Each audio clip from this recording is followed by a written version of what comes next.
Hey everybody, I thought I'd do a little video on, I guess you would call it thrift store radio rejuvenation. If you do go to a lot of thrift stores, and I know a lot of you are like me, you are intrigued, or you grew up with electronics back when they were actually built to be serviced and repaired, and they weren't obsolete like in a couple years where people threw them away.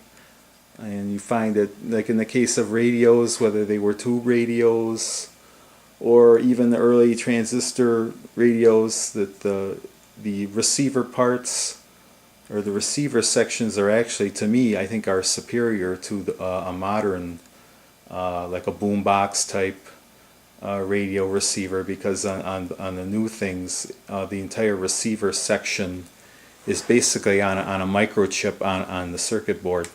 But what I have here, and I've had this one a while, this is a Panasonic, if you can see that, it's a RE7259. It's like a typical table radio, I guess you'd call it. But what I really liked about this radio is this is back in the days when you had real wood veneer, a really nice wood cabinet.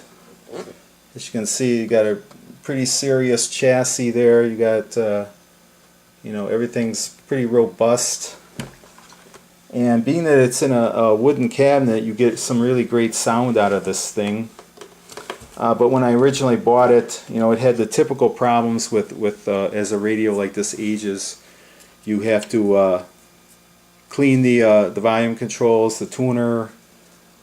Sometimes, you know, with age, you know, if it's never cleaned, you like to maybe detail it out a little bit, clean it up, you know, put some lemon oil or whatever on the cabinet.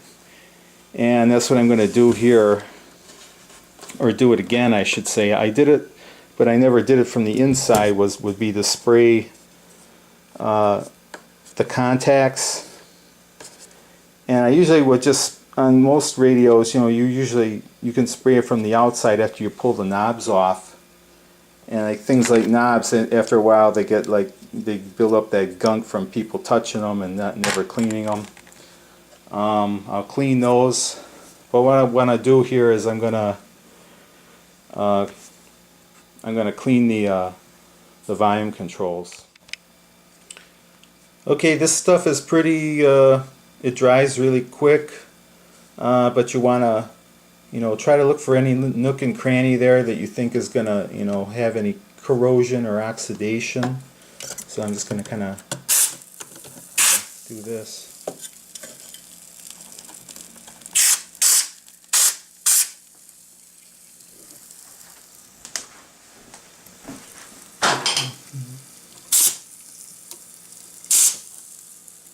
I don't want to get this on my camera. Okay. I think that's enough, really. And I'm going to turn around and take it.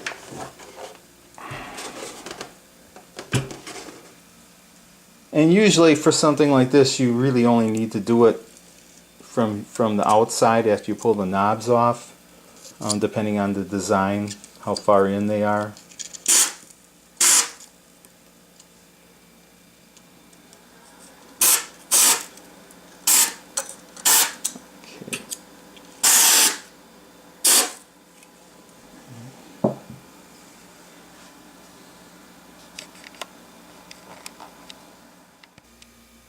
Okay, for like the knobs and things, I don't use any real harsh cleaners. I just use something like grease cutting dish detergent. You know, like any kind of dishes, you just kind of let them soak for a while, and then you can, you know, you rinse them off. And I take like an old, it looks like a toothbrush, but it's actually kind of like a utility brush with some kind of medium stiff bristles, and you can really scrub all that grungy crap off, you know, from many years of people touching these knobs or whatever. You can do that and rinse them off real good. And then I'll use things like these wooden cotton swabs, and for like the you know, shiny parts of the cabinet or whatever, those nooks and crannies, and in here I'll typically clean those. For something like this plastic plate here, you want to be careful because it's plastic. You don't want to really scratch it if it hasn't been already. You just use something like a soft, I would say something a little softer than a dishcloth, and you can kind of use, you know, warm water and a little bit of that same dish detergent. Okay, now for the wood finish, you can use just a little bit of like a cleaner like this, maybe to get like the surface stirred off. You don't want to use too much. But then I'll use some of this lemon oil, and depending on how dried out it is, you know, I'll do a fair amount of elbow grease to rub it in really good. But you don't want to use too much though, because like if something like this, you have like glue joints in the back, and if you get too much of this in those joints, that might weaken that glue and you know, cause those bonds to weaken. So you don't want to do that. But actually, even now, I think I may have put maybe just a little too much in. So I'll just compensate by really rubbing it in and spreading it around. You know, working it, like especially on the bottoms here. Work it around there. You know, getting it really into the green. And you'd be amazed. You would be amazed at how good it will look. You know, something like this. I don't know how old this radio is. Probably from the early 1970s, maybe even older. Okay, I got the whole thing back together and ready to plug it in. I want to show you too. This is something that you can make from an old TV set, rabbit ears. You know, you used to have those TV sets with the plug-in antenna that would usually plug in a hole in the top. What you can do is you can recycle that, and it makes a great FM radio directional antenna. You can make some sort of and I made a little wooden kind of base here, and you can put this on either on top of your set, you know, if you have some little pads or whatever, not to scratch up the finish, or in my case I put it on the floor behind the radio. So it looks a little more discreet. But let's try it now. Let's see how it works. Another little finishing touch I can show you is you can use electrical contact cleaner, and you can take some of the tarnish off some of the line plug. A lot of times these things, they get badly tarnished and corroded, and it really doesn't hurt. It's pretty easy. You can spray it a little bit, wipe it off a little, and you could take like a rubber pencil eraser, and you can just kind of go over it, and you can see I'm about half done here, and shine that up. It'll make sure you get a really good connection when you plug in your power. In retrospect, it's been about a day since I sprayed this, and it's working pretty good. I'll do a demo. In retrospect, I probably sprayed a little bit too much around the tuning capacitor, and I had to wait. The AM was kind of acting kind of goofy as far as holding stations, but now it's fine now. Concerned about this kind of overreach in the American military.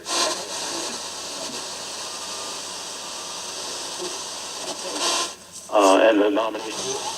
You can try to be Listening to Milwaukee's workplace-friendly radio station, B93.3. 80s. 90s. Now. Shot to the heart, and you're too late, darling. You give love.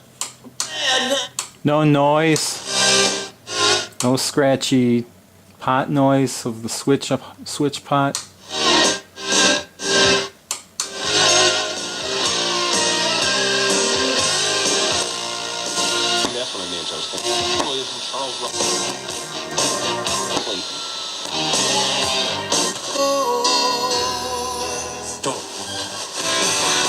Caribbean's new allure of the seas. Me. What's the real problem here? If you guys are happy.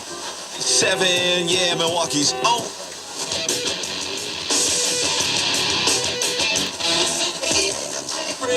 You take in all of your 500 points. Just get online.